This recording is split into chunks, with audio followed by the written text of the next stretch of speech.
ಇನ್ನೊಂದು ಕಡೆಗೆ ಉಗ್ರರ ಕ್ರೂರತೆಯನ್ನ ಮಂಜುನಾಥ್ ಅವರ ಪುತ್ರ ಅಭಿಜಯ್ ಅವರು ಬೆಚ್ಚಿಟ್ಟಿದ್ದಾರೆ.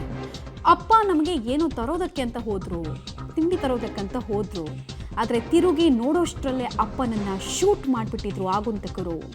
ನಮ್ಮ ಎದುರೇ ಅಪ್ಪನನ್ನ ಗುಂಡಿಟ್ಟು ಕೊಂದ್ರು ಅಂತ ಘಟನೆಯ ದಿನ ಏನಾಯ್ತು ಅನ್ನೋದನ್ನ ವಿವರಿಸಿದ್ರು.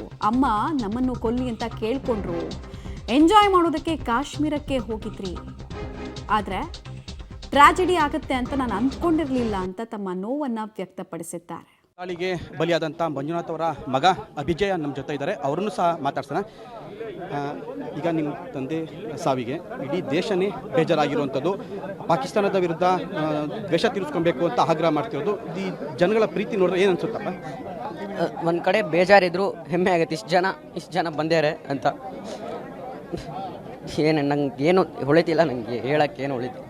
ಅಂದರೆ ನಿನ್ನೆ ಅದು ಯಾವತ್ತು ಘಟನೆ ನಡೆದಂಥ ದಿನ ಆ ಜಾಗದಲ್ಲಿ ಅವರನ್ನೆಲ್ಲ ನೋಡಿದ ತಕ್ಷಣ ಏನು ಅನ್ನಿಸ್ತು ಫಸ್ಟಿಗೆ ಅಲ್ಲಿ ಫೈರ್ ವರ್ಕ್ಸ್ ನಾವೇನೋ ಗೋಲಿ ಸೌಂಡ್ ಕೇಳಿಸ್ತು, ಶೂಟಿಂಗ್ ಮಾಡಿದ್ದು. ನಾವೇನು ಅಂದ್ಕೊಂಡ್ವಿ CRPF ಆರ್ಮಿದೇನೋ ಟ್ರೈನಿಂಗ್ ನಡೀತಿದ್ವಿ ಅಥವಾ ಏನಾರು ಫೈರ್ ವರ್ಕ್ಸ್ ಪಟಾಕಿ ಏನೋ ಹೊಡಿತಾರೆ ಅಂತ ಅಂದ್ಕೊಂಡ್ವಿ. ನೋಡಿದರೆ ಎಲ್ಲರೂ ಓಡೋಕ್ಕೆ ಶುರು ಮಾಡಿದರು. ನಾನು ಇಲ್ಲಿ ದೂರ ಕೂತಿದ್ದೆ. ಅಮ್ಮ ನಂಗೆ ಏನಾದ್ರು ತರಕ್ಕೆ ಹೋಗಿದ್ರು, ನಾನು ಕೂತಿದ್ದೆ ದೂರ. ನೀನು ಇಲ್ಲೇ ಇರು, ನಾನು ತೊಗೊಂಬರ್ತೀನಿ ಅಂತ ಹೇಳಿ ಹೋಗಿದ್ರು.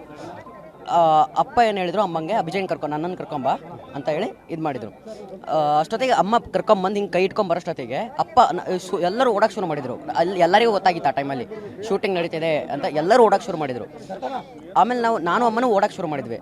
ಅಪ್ಪ ಎಲ್ಲಿದ್ದಾರೆ ಅಂತ ಹಿಂಗೆ ತಿರುಗಿ ನೋಡಿದರೆ ಶೂಟ್ ಆಗಿ ಬಿದ್ದಿದ್ರು.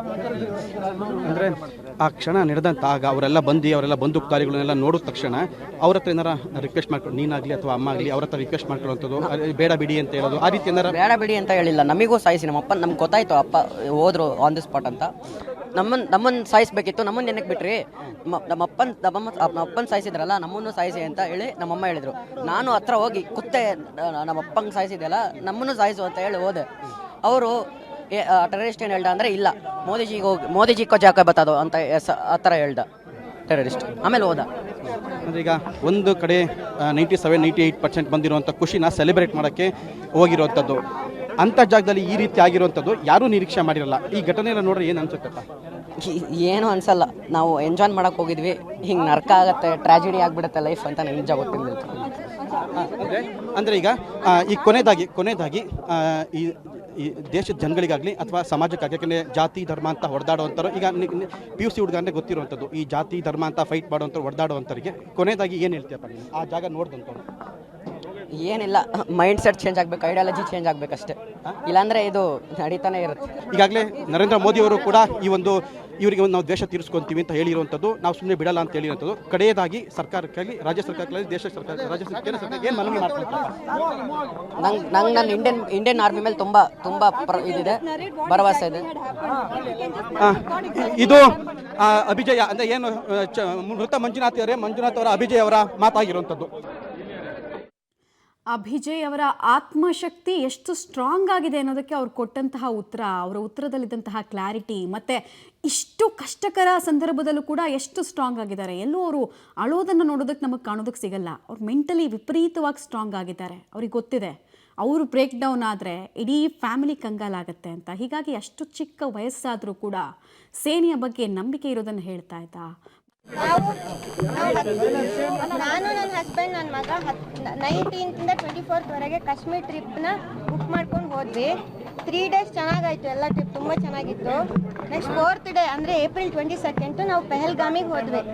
ಅಲ್ಲಿ ತಲುಪೊತ್ತಿಗೆ 12:30 ಆಗಿತ್ತು. ಅಲ್ಲಿ ಮೇಲ್ಗಡೆ ಹೋಗ್ಬೇಕಂತಂದರೆ ಕುದುರೆನ ಹೈರ್ ಮಾಡ್ಕೊಂಡು ಹೋಗಬೇಕು. ನಾವು 3 ಕುದುರೆ ಹೈರ್ ಮಾಡಿಕೊಂಡು ಮಿನಿ ಸ್ವಿಟ್ಜರ್ಲ್ಯಾಂಡ್ ಆ ಪಾಯಿಂಟ್ ಹತ್ರ ಹೋದ್ವಿ. ಅಲ್ಲಿ ಹೋಗಿ ಕುದುರೆ ಇಳಿದು ಒಂದು 2 minutes ಅಷ್ಟೊತ್ತಿಗೆ ಅಲ್ಲಿ ಇದು ಫೈರಿಂಗ್ ಸೌಂಡ್. ಸೊ ನಾವು ಫೈರಿಂಗ್ ಸೌಂಡ್ ಅಂತಂದ್ರೆ ಏನೋ ಪಟಾಕಿ ಹೊಡಿತಿದ್ದಾರೆ ಅಂತ ಅನ್ಕೊಂಡ್ವಿ, ಎಲ್ಲರೂ ಇಗ್ನೋರ್ ಮಾಡಿದ್ವಿ. ನೆಕ್ಸ್ಟ್ ಒಂದು 2 minutes ಬಿಟ್ಟು ಮತ್ತೆ ಫೈರಿಂಗ್ ಸೌಂಡ್ ಕೇಳಿಸ್ತು. ನಾವು ಅವಾಗ್ಲೂ ಯಾವುದೋ ಪ್ರಾಣಿಗಳಿಗೆ ಓಡಿಸೋಕ್ಕೆ ಅಥವಾ ಆರ್ಮಿಯವರೇನೋ ಟ್ರೈನಿಂಗ್ ಮಾಡ್ತಿದ್ದಾರೆ ಅಂತ ಅನ್ಕೊಂಡ್ವಿ. ಬಟ್ ಆಮೇಲೆ 3rd ಟೈಮ್ ಯಾವಾಗ ಎಲ್ಲ ನೋಡ್ತೀವಿ ಎಲ್ಲ ಓಡ್ತಾ ಇದ್ದಾರೆ, ಆ ಟೈಮಲ್ಲಿ ಏನಾಯಿತು, ನಮ್ಮನೆಯವರು ನನ್ನ ಮಗನಿಗೆ ಫುಡ್ ಅಂದರೆ ಏನೋ ಸ್ನ್ಯಾಕ್ಸ್ ತೊಗೊಳ್ಳೋಣ ಅಂತೇಳಿ ಆರ್ಡರ್ ಕೊಡೋಕ್ಕೆ ಅಂತ ಅಲ್ಲಿ ಆ ಟೆಂಟ್ ಹತ್ರ ಹೋಗ್ತಾ ಇದ್ರು. ನಾನು ಮಗನಿಗೆ ಕರ್ಕೊಂಬರೋಣ ಅಂತ ಈ ಕಡೆ ಬರ್ತಾ ಇದ್ದೆ. ಅಷ್ಟೊತ್ತಿಗೆ ಜೋರಾಗಿ ಫೈರಿಂಗ್ ಸ್ಟಾರ್ಟ್ ಆಯ್ತು. ನಾನು ನೋಡಿದ್ದು ಇಬ್ರನ್ನ.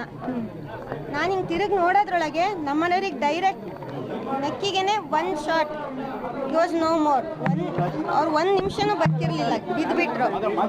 ನಾನು ಮತ್ತೆ ನನ್ನ ಮಗ ಅವ್ರ ಹತ್ರ ಹೋಗಿ ಫುಲ್ ರಕ್ತ ಆಗ್ಬಿಟ್ಟಿದ್ದು, ಉಸಿರೇ ಇರಲಿಲ್ಲ, ಫುಲ್ ನಿಂತೋಗಿತ್ತು. ನಾನು ಅವನು ಫುಲ್ ಕೂಗ್ತಾ ಇದ್ದೀವಿ. ಅಲ್ಲಿ ಹೊಡೆದವನು ಆ ಟೆರರಿಸ್ಟ್ ಅಲ್ಲೇ ಹೋಗ್ತಾ ಇದ್ದ. ಅವನಿಗೆ ಕರೆದು ನನ್ನ ಗಂಡನ ಸಾಯಿಸಿದೆಯಲ್ಲ, ನಾನು ಮೇರೆ ಪತಿಕೋ ಮಾರಾಯಣ ಹಮೇ ಬಿ ಮಾರು ಅಂತ ನಾನು ಅವನು ಕಿರ್ಚಿದ್ವಿ. ಅವನು ಆಚೆ ಹೋಗ್ತಿದ್ದವನು ತಿರುಗ್ಬಿಟ್ಟು ನೈ ಮೋದಿಕೋ ಬತ್ತಾದೋ ಅಂತ ಹೇಳಿ ಹೋದ.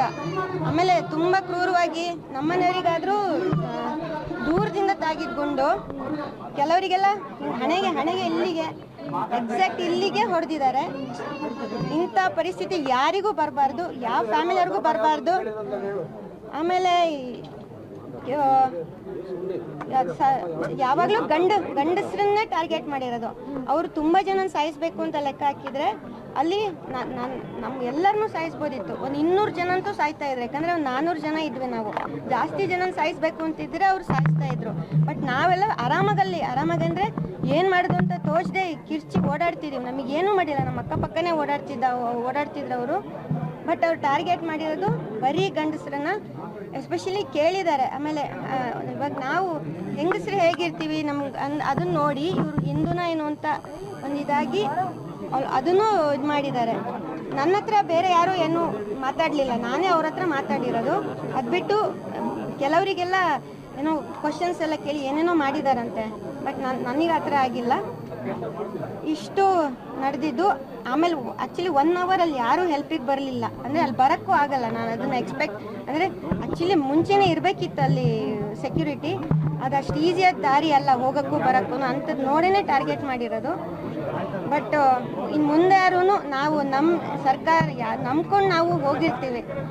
ನನ್ನ ಥರ ತುಂಬ ಫ್ಯಾಮಿಲಿ ಸಫರ್ ಪಟ್ಟಿದೆ. ಕಣ್ಣೆದ್ರಿಗೆ ನೋಡಿದ್ದೀವಿ, ರಕ್ತ ನೋಡಿದ್ದೀವಿ ಅಂದರೆ ಅದು ಹೇಳಲಿಕ್ಕೆ ಬರೋದಿಲ್ಲ. ಇಷ್ಟೇ, ಸಾರಿ. ಸರ್ಕಾರ ಕೆಲವು ನಿರ್ಧಾರಗಳನ್ನು ತೆಗೆದುಕೊಂಡಿದೆ, ಅದ್ರ ಬಗ್ಗೆ ನಾನು ಕರೆಕ್ಟ್ ಗೊತ್ತಿಲ್ಲ, ನಾನು ನೋಡಿಲ್ಲ. ಆಮೇಲೆ ಬರಲಿಲ್ಲ.